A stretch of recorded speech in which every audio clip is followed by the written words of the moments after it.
Hi అండి, అందరూ ఎలా ఉన్నారు? నేనైతే బాగున్నానండి. ఇదైతే సండే వీడియో అండి. మేమైతే వెజిటేబుల్స్ తీసుకురావడానికి వెళ్ళినప్పుడు ఒక చిన్న వీడియో అయితే చేశాను. ఇది కూడా ఏం వీడియో అనేసి అనుకోకండి, ఎందుకో తీయాలనిపించి తీసానండి.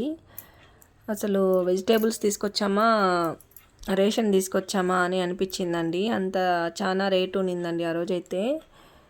అసలు మనము నార్మల్గా వీక్లీ తెచ్చుకుంటారా, డైలీ తెచ్చుకుంటారా అని కూడా నాకు కామెంట్ చేయండి. మేమైతే మామూలుగా ఒక్కొక్కసారి 2 డేస్కి 3 డేస్కి అలా కూడా తెచ్చుకుంటాము. ఒక్కొక్కసారి 1 వీక్ అలా సరిపోయేటట్టు తెచ్చుకుంటామండి. ఇంకా పిల్లలు స్కూల్కి, మా హస్బెండ్ లంచ్కి అట్లా చాలా కావాల్సి వస్తాయి కదా, అందుకు వెజిటేబుల్స్ అన్నీ తీసుకొచ్చామండి. చూడండి, జామకాయ అది 2 అయితే తీసుకున్నామండి మేము. డ్రాగన్ ఫ్రూట్స్ ఇలా కొన్ని ఐటమ్స్ అయితే తీసుకొని వచ్చాను. అసలు ఎంత రేట్ ఉంటుందని కూడా కామెంట్ చేయండి మీరు. డ్రాగన్ ఫ్రూట్ అయితే ఇవి చిన్నవండి. Red dragon fruit, white dragon fruit, red dragon fruit వస్తుందండి. మీకు తెలుసా లేదా కూడా కామెంట్ చేయండి నాకు. టమోటాలు అయితే ఇక్కడ వచ్చి 35 ఉందండి. మీ సైడ్ ఎవరైనా వీడియో చూస్తుంటే మీ టమోటా రేటు ఎంత ఉందనేసి కూడా నాకు కామెంట్ చేయండి. ఎలా పెట్టుకుంటారు, ఎలా స్టోర్ చేసుకుంటారు వెజిటేబుల్స్ అనేది కూడా నాకు కొంచెం వీడియోలో చెప్పండి. నార్మల్గా మనము టమోటాలు అనేది ఫ్రిడ్జ్లో స్టోర్ చేయకూడదండి, అది చాలా పాయిజన్ అంట. అది నాకు తెలుసా అని చెప్తున్నానండి. మీరు ఎలా పెడతారో కూడా నాకు చెప్పండి.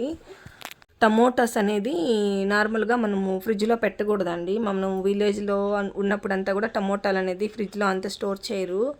అసలు మా ఊర్లో కూడా మా అత్తయ్య కూడా అసలు ఫ్రిడ్జ్లో అయితే పెట్టదండి. టమోటాస్ ఫ్రిడ్జ్లో పెట్టి తినకూడదంట అండి టమోటాలు. కానీ మనము ఇక్కడ సిటీలో అంతా ఫ్రిడ్జ్ దొరికినప్పుడు అంతా మనము టమోటాలు అంతా ఫ్రిడ్జ్లో పెట్టేస్తూ ఉంటాం కదా.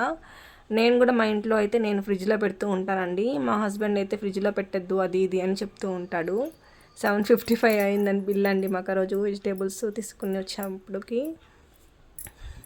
ఎగ్స్ అలాగే కొన్ని ఐటమ్స్ కూడా ఫ్రిడ్జ్లో పెట్టకూడదండి. మీరు ఫ్రిడ్జ్లో పెట్టరు కూడా నాకు కామెంట్ చేయండి.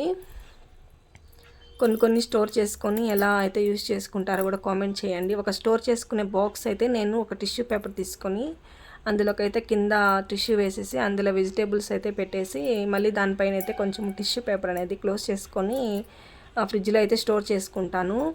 అంటే వాటర్ అనేది వెళ్ళకుండా వెజిటేబుల్స్ అనేది కొంచెం నీట్గా ఉంటాయి.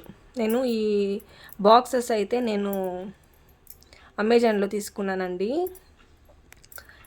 ఇక్కడ చూడండి, వెజిటేబుల్స్ అయితే ఆ రోజు జామకాయ తీసుకొచ్చినామండి. జామకాయ 2 జామకాయలు అండి, అవి ½ కేజీ పడినాయి. 2 జామకాయలే. అవి అయితే డ్రాగన్ ఫ్రూట్ అండి, స్వీట్ కార్న్స్, పప్పాయ అయితే తీసుకుని వచ్చుకున్నాను ఆ రోజు నేను. మిగతాది వెజిటేబుల్స్ అయితే తీసుకున్నామండి. తర్వాత అయితే స్టోర్ చేసుకుంటూ ఉన్నాను. ఇక్కడ కొన్ని అయితే బాక్సెస్ సరిపోలేదు, అందుకనేసి కవర్లోనే పెట్టేసి ఇది చూపించాను కదా. ఈ ప్లాస్టిక్ బాక్సెస్ అయితే నేను అమెజాన్లో తీసుకున్నానండి. మీకు కనుక కావాలంటే నాకు కామెంట్ పెట్టండి, నేను లింక్ అయితే షేర్ చేస్తాను. అవి ఫ్రిడ్జ్లో స్టోర్ చేసే బాక్సెస్ అండి. అందులో పెడితే కొంచెము వెజిటేబుల్స్ అనేది కూడా కొంచెం 3-4 డేస్ అలా నీట్గా బాగుంటాయి. లెమన్ కూడా పెట్టకూడదని చెప్తారు కదా అండి. మనము అసలు బయట ఎలా స్టోర్ చేయాలని కూడా నాకు కామెంట్ చేయండి. లెమన్స్, నిమ్మకాయలు ఫ్రిడ్జ్లో పెట్టకూడదంట, కానీ బయట ఎలా స్టోర్ చేయాలని నాకు తెలియదండి. మీలో ఎవరైనా తెలుసుంటే నాకు కామెంట్ చేయండి. నేనైతే జామకాయ తినుకుంటూ ఆ రోజు స్టోర్ చేసుకుంటూ ఉన్నానండి. ఇది ఊరికే ఒక చిన్న వ్లాగ్ తీద్దామని తీసానండి. ఉపయోగపడదని తెలుసు, ఎందుకో తీయాలనిపించి తీసానండి. మీకు ఇష్టం ఉంటే చూడండి, సపోర్ట్ చేయండి ఫ్రెండ్స్. అందరూ ఎలా ఉన్నారు? నా పేరు అరుణ అండి. నా ఛానల్ పేరు వచ్చి అరుణ గిరీష్ వ్లాగ్స్ అండి. అందరూ సపోర్ట్ చేయండి, స్కిప్ చేయకుండా లాస్ట్ వరకు చూసి సపోర్ట్ చేస్తారనేసి ఆశిస్తున్నానండి. కొన్ని అయితే కవర్లో అయితే పెట్టేసుకున్నానండి. ఓకే అండి, బాయ్. నచ్చితే లైక్ చేయండి, షేర్ చేయండి. బాయ్.